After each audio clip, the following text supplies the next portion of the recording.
Alright, so it took me a little while, but I managed to find and secure a clean copy, good video of Milan Melindo successfully defending his IBF light flyweight title against Hekkie Budler. Happened over in the Philippines a little over a week ago. Good fight between these two. Good solid fight. Melindo was his tactics in this fight were a little bit different than they typically are. I mean, he tends to wait around a little bit before he throws. He tends to be kind of like a, kind of a stand and explode type of, snappy, shooting type of puncher. He's very much like an explosive kind of snappy, reflex heavy fighter in terms of being able to just like have those like short bursts of like 2 or 3 punch combinations, or even just one shot, like with like the kind of the big sweeping hook that he'll sometimes throw. But it's really interesting because he actually was on the back foot for most of this fight, kind of allowing Hekkie Budler to set the pace, kind of come forward. Budler normally is the back foot fighter, which is why it was really interesting to see him kind of coming forward a little bit more against Melindo. I'm guessing part of that was because of the fact that he felt like he'd be able to outbox Melindo even on the front foot, even though that's not necessarily his best kind of format of fighting.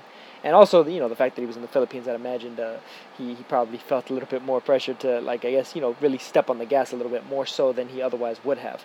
But it was a good fight between these two. Wound up being a split decision win for Melindo. I actually had Budler slightly winning. I had him slightly ahead. I had it 7 rounds to 5, and then Melindo managed to knock Budler down in the last round and make it even closer than that. One of the judges had it pretty much like I did. I believe it was 150. Well, actually, that judge actually had it 115 to 113 for Budler. I guess he scored an even round in there somewhere.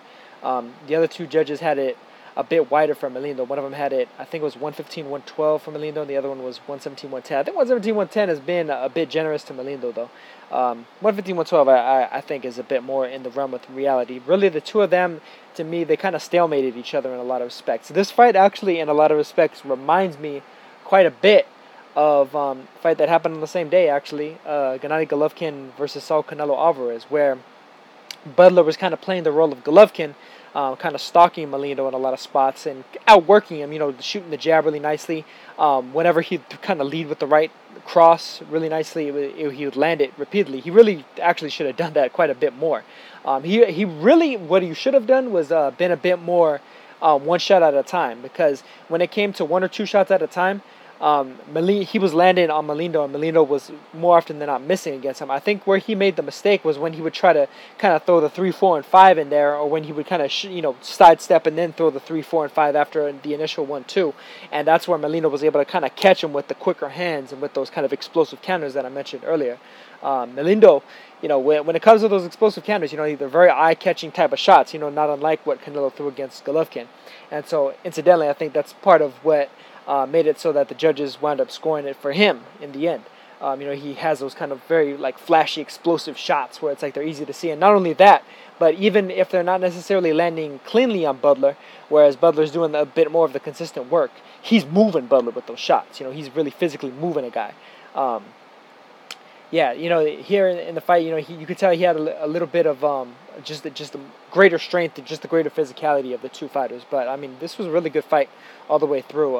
Very much kind of a tit-for-tat chess match. Several swing rounds. I mean, there were several rounds in there where you could give either guy really the benefit of the doubt, depending on exactly what you thought was a little bit more effective. Whether it was, kind of the more eye-catching shots, the more heavily weighted shots of Melindo versus the more consistent work rate and the constant kind of touching of Melindo from Budler.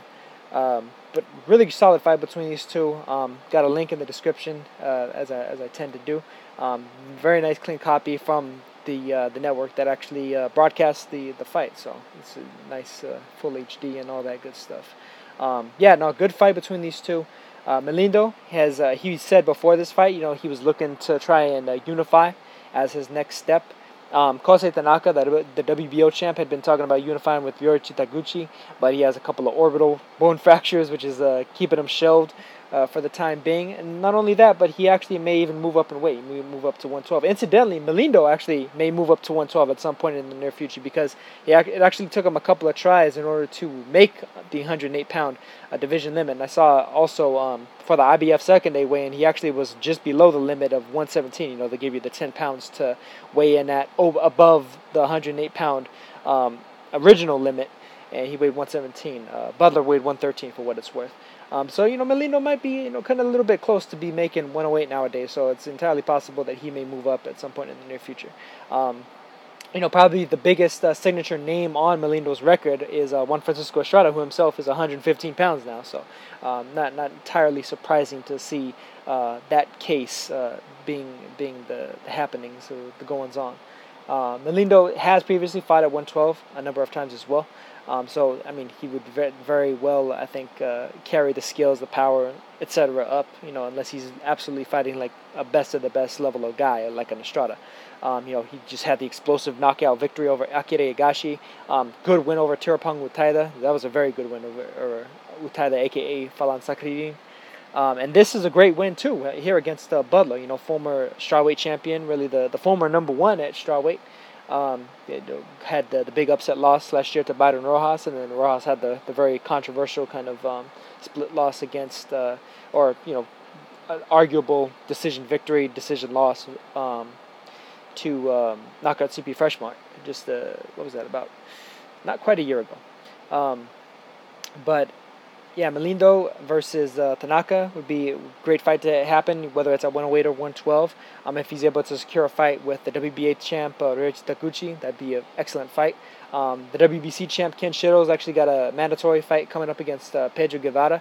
That's a very, very interesting fight, considering they both have a common opponent in Ganigan Lopez. They both defeated Lopez. Guevara, you know, by, I think, a little bit more of a clear margin than Shiro, but both very gritty fights. Lopez is one of those guys that's really a good fighter. You know, if Melindo is not able to secure any of these unification fights, I think Ganigan Lopez would be actually quite an excellent fight, excellent opponent for him. You know, in the interim, pending what happens in the very next step. But otherwise, I mean, there's a few other good names out there. Carlos Gonzalez is still out there. You know, he gave Ryoichi Taguchi all he could handle a couple fights ago.